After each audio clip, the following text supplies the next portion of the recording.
अस्सलामुअलैकुम वरहमतुल्लाहि वबरकातुहु। बिस्मिल्लाहिर्रहमानिर्रहीम। अर्रहीहुल मख्तूम। మహాప్రవక్త సల్లల్లాహు అలైహి వసల్లం గారి జీవిత చరిత్ర. దైవ దౌత్య శకం.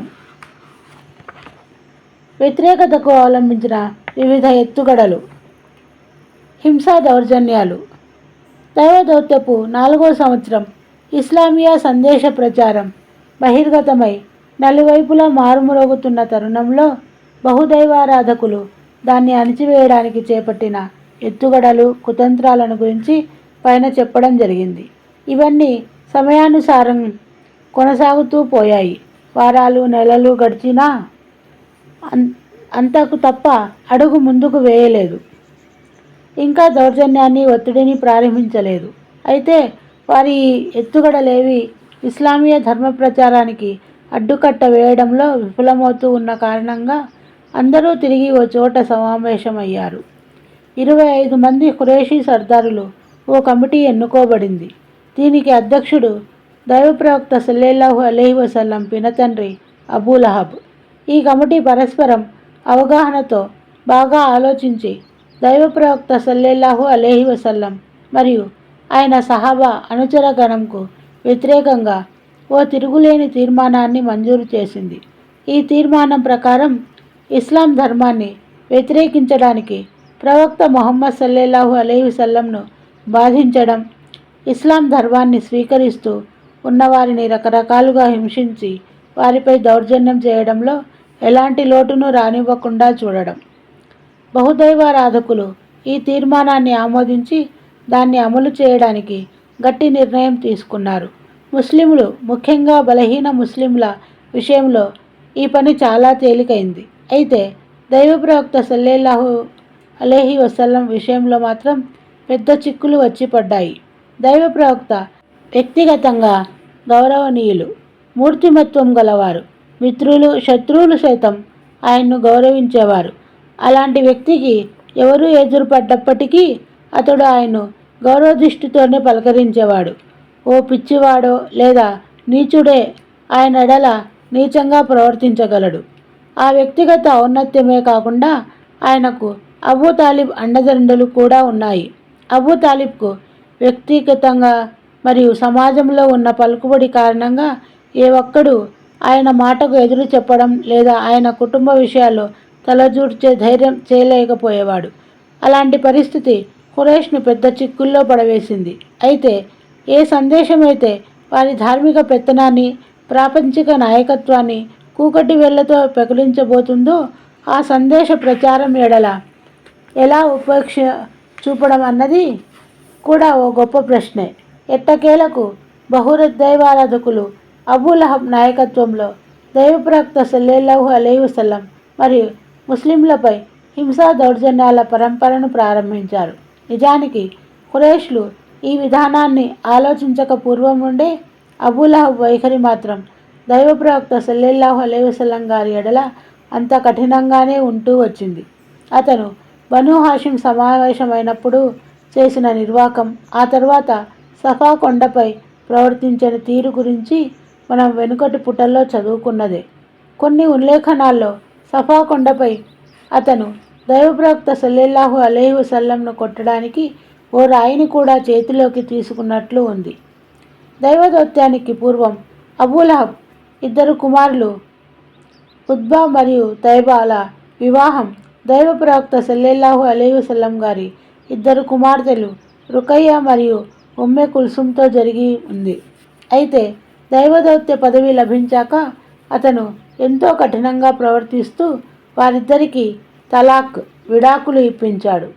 అలాగే దైవ ప్రవక్త సల్లల్లాహు అలైహి వసల్లం 2వ కుమారుడు అబ్దుల్లా చనిపోయినప్పుడు అబూలహబ్ ఎంతో సంబరపడిపోతూ తన మిత్రుల దగ్గర పరిగెత్తుకు వెళ్ళి ముహమ్మద్ అబ్తర్ వంశహీనుడు అయిపోయాడని శుభవార్తను అందించాడు.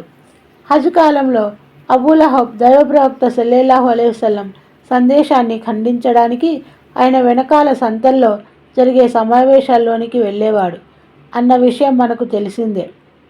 తారిక్ బిన్ అబ్దుల్లా ముహారబీ ఉల్లేఖనం ద్వారా తెలిసేదేమిటంటే ఇతను కేవలం ఆయన్ను ఖండించడం మట్టుకే సరిపెట్టుకునేవాడు కాదు, రాళ్ళు కూడా విసిరేవాడు.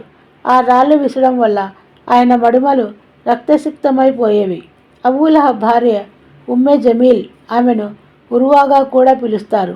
ఈమె హరబ్ బిన్ ఉమయ్య కుమార్తె మరియు అబూ సుఫియాన్ సోదరి కూడా. ఆమె కూడా దైవప్రవక్త సల్లల్లాహు అలైహి వసల్లం గల ఎడల శత్రుత్వంలో తన భర్తకు ఏమీ తీసిపోలేదు. దైవప్రవక్త సల్లల్లాహు అలైహి వసల్లం నడిచే బాటలో గుమ్మం ముందు రాత్రిపూట చీకటిలో ముళ్ళను పరిచేది, దుర్భాషలాడేది. తన నాలుకకు కళ్ళెం లేకుండా ప్రవక్త సల్లల్లాహు అలైహి వసల్లం గురించి దుష్ప్రచారం చేసేది.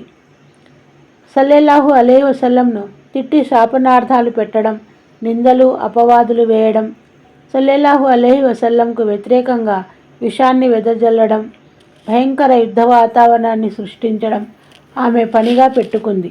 అందుకని దివ్య ఖురాన్ ఆమెను హమ్మాలతల్ హతబ్, కట్టెలు మోసేది అనే కితాబునిచ్చింది. కట్టెలు మోయడం అంటే జగడాలు సృష్టించడం అనేది అరబిక్ సామెత. దివ్య ఖురాన్లో తన భర్త అభిశంసన అవతరించిందన్న విషయం తెలుసుకోగానే దైవప్రవక్త సల్లల్లాహు అలైహి వసల్లంను వెతుకుతూ బయలుదేరింది. మహాప్రవక్త సల్లల్లాహు అలైహి వసల్లం దైవగృహమైన కాబా దగ్గర మస్జిదే హరంలో కూర్చొని ఉన్నారు.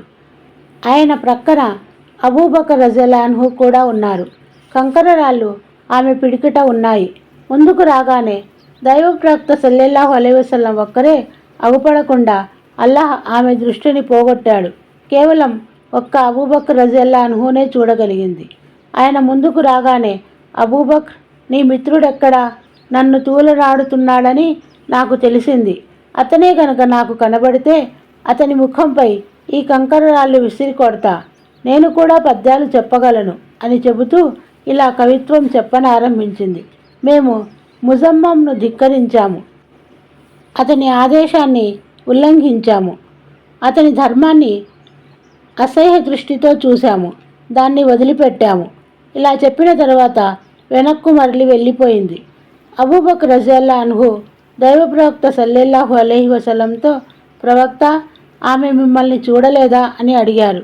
లేదు, ఆమె నన్ను చూడలేదు, అల్లాహ్ ఆమెను గుడ్డిదానిగా చేశాడు అని సమాధానమిచ్చాడు. అబూబకర్ బజాజ్ కూడా ఈ సంఘటనను ఉల్లేఖించడం జరిగింది. ఆ ఉల్లేఖనంలో అదనంగా ఈ పదాలు కూడా ఉన్నాయి. ఆమె అబూబకర్ రజియల్లాహు అన్హు దగ్గర నిలబడి, అబూబకర్, నీ సహచరుడు మా హజ్జో చేస్తున్నాడు, అంటే మమ్మల్ని కవనంలో తిడుతున్నాడు అని అర్థం అని చెప్పగా, ఆయన దాన్ని ఖండిస్తూ, కాదు, ఆ కట్టడం యజమాని అయిన అల్లాహ్ సాక్షిగా ఆయన కవిత్వం చెప్పడం కానీ దాన్ని వల్లించడం కానీ ఎన్నడూ చేయలేదు అని అన్నారు. ఆమె దానికి, నీవు నిజమే చెబుతున్నావు అని చెప్పి వెళ్ళిపోయింది. అబూలహబ్ దైవప్రవక్త సల్లల్లాహు అలైహి వసల్లంకు పొరుగువానిగా ఉంటూనే ఇలా ప్రవర్తిస్తూ ఉండేవాడు. అతని ఇల్లు ప్రవక్త సల్లల్లాహు అలైహి వసల్లం గారి ఇంటిని ఆనుకొనే ఉండేది. అలాగే ఇతర పొరుగువారు కూడా ఆయన ఇంటిలో ఉన్నప్పుడు బాధలకు గురి చేస్తూ ఉండేవారు. ఇబ్నే ఇస్హాక్ కథనం ప్రకారం దైవప్రవక్త సల్లల్లాహు అలైహి వసల్లంను ఆయన ఇంటిలో బాధించేవారు అబూలహబ్, హాకం బిన్ అబిల్ అస్ బిన్ ఉమయ్య, ఉక్బా బిన్ అబీ ముఆత్, అద్దీ బిన్ హమ్రా సఖఫీ, ఇబ్నుల్ అజ్దా హుజ్లీల్, వీరంతా ఆయనకు పొరుగున ఉంటున్నవారే. వీరిలో హాకం బిన్ అబిల్ ఆస్ తప్ప ఎవ్వడూ ఇస్లాం ధర్మాన్ని స్వీకరించలేదు. వారి హింసల తీరు ఎలా ఉండేదంటే, సల్లల్లాహు అలైహి వసల్లం నమాజు చేస్తున్నప్పుడు వారిలో ఎవడో ఒకడు మేఘ గర్భాశయాన్ని ఆయనపై పడేటట్లు విసిరేసేవాడు. పొయ్యిపై పాత్రను ఎక్కించి వారు మేఘ గర్భాశయాన్ని అందులో పడేటట్లు చేసేవారు. అది వారి వంటకపు ఆచారం.